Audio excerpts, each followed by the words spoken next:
Addiction begins when your ability to control your craving, desire, or impulse for anything is lost. It is the compulsive need to engage in a certain activity regardless of its harmful consequences. In this case, control is no longer an element in one's relationship with the activity or substance because the will to do it outweighs the will to deny it. Hi beautiful people, welcome on board to Woman of Valor. Process your emotions intentionally. For those who don't know me, my name is Mokwe Cynthia. I am a mental health specialist and a psychotherapist. My aim is to help you process your emotions intentionally. My aim is to help you to heal from your traumas, to help you overcome your hidden battles, and grow through all that you go through. So today, I would like us to talk about overcoming addiction.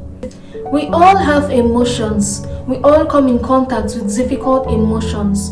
Processing it or sitting with these emotions can be hard, but it's impossible to heal or to truly get over it if we don't process these emotions intentionally. Taking care of our mental health and emotional well-being is so underrated, yet so vital. Because when your emotions are messed up, it's impossible to focus. It's impossible to be your best self and to put in your best in whatever thing you are doing. Growing up, most of us were not taught how to process our emotions. We were not taught how to sit or handle overwhelming feelings.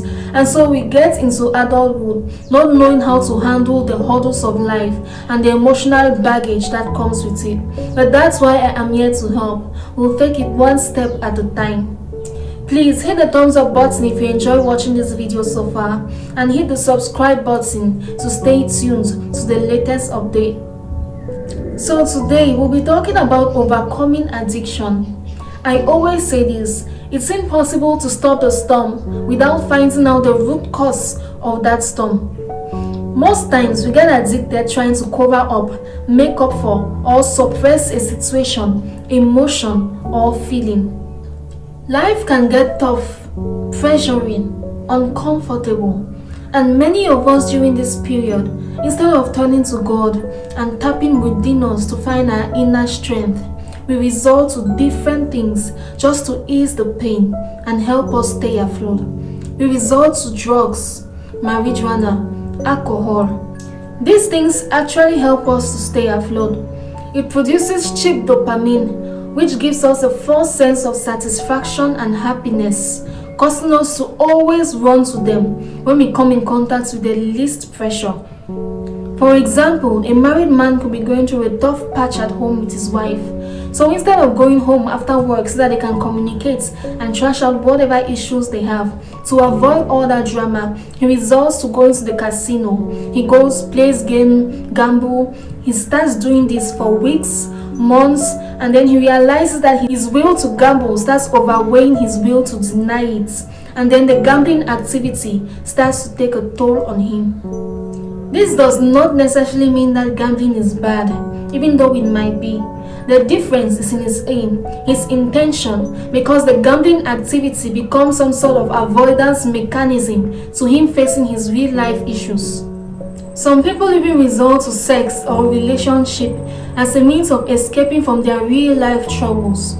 That's when the relationship becomes your everything. And since the relationship was just an escape mechanism, it becomes toxic.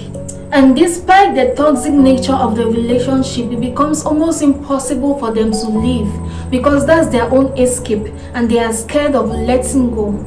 Addiction rates in young people is escalating by the day. I've been there.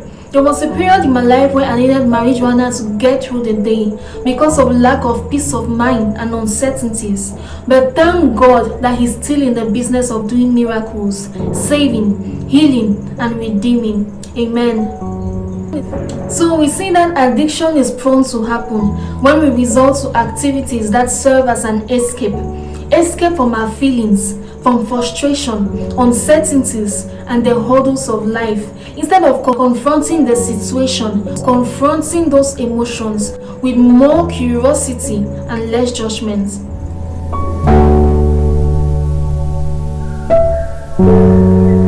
The more we resort to an escape plan, the less we put in any effort to feel our emotions or handle whatever it is that we have on our plates.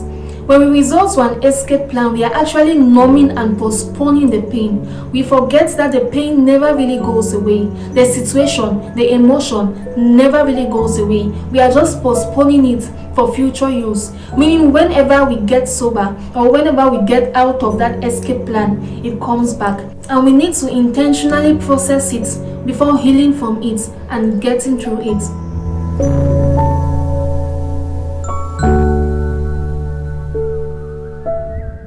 We must learn to feel our feelings without necessarily acting on them.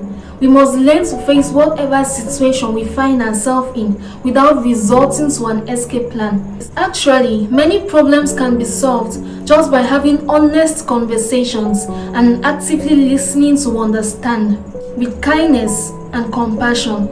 It could be listening to someone else, it could be listening to ourselves. But we need to learn to be still in the midst of turbulence and approach our emotions and situations with curiosity rather than judgments.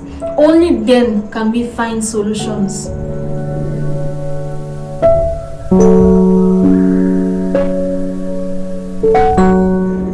It's impossible to stop a storm without finding out the root cause of it. Likewise, it's impossible to overcome an addiction without revisiting the emotion or the situation that you are trying to suppress. It may be uncomfortable, but it's worth it. Healing is not always comfortable. Addiction is a fruit. You can't stop a fruit from growing without uprooting its seed. So we need to go back to what you're trying to escape from. We need to go back to the situation or the emotion underneath that you're trying to suppress, hide, or forget. The unwillingness to revisit the suppressed emotion or situation, the more it tarries, the more intense it gets, and the more difficult it is to overcome it.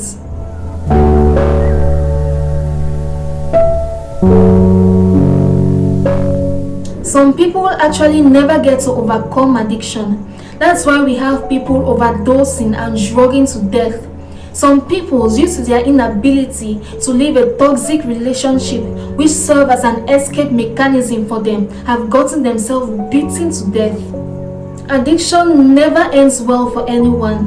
What's the point of living like a beggar when you can live like the master that you are? You don't have to figure it out all at once. You just have to learn to be still when the hurdles of life comes, and learn to confront your emotions or situations instead of suppressing them. Tough times happen to everyone, regardless of who you are or where you are from. Tough days will come. But your attitude in those tough days is what makes the difference. It is what changes everything.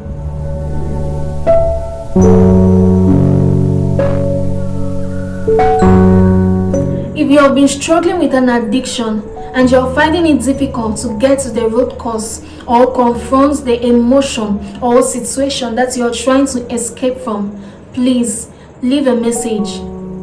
You can reach out to me through any of my social media pages attached to the description box of this video. Please DM me to join my one-on-one coaching and therapy sessions. You don't have to do it all on your own. We all could use a little help. Plus, remember, you are not alone. I am right in the trenches with you.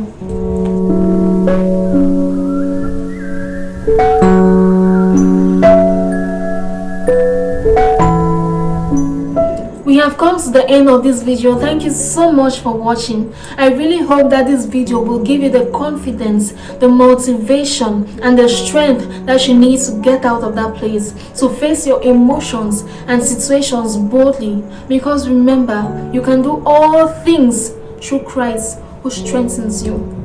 I love you, and there is nothing you can do about it.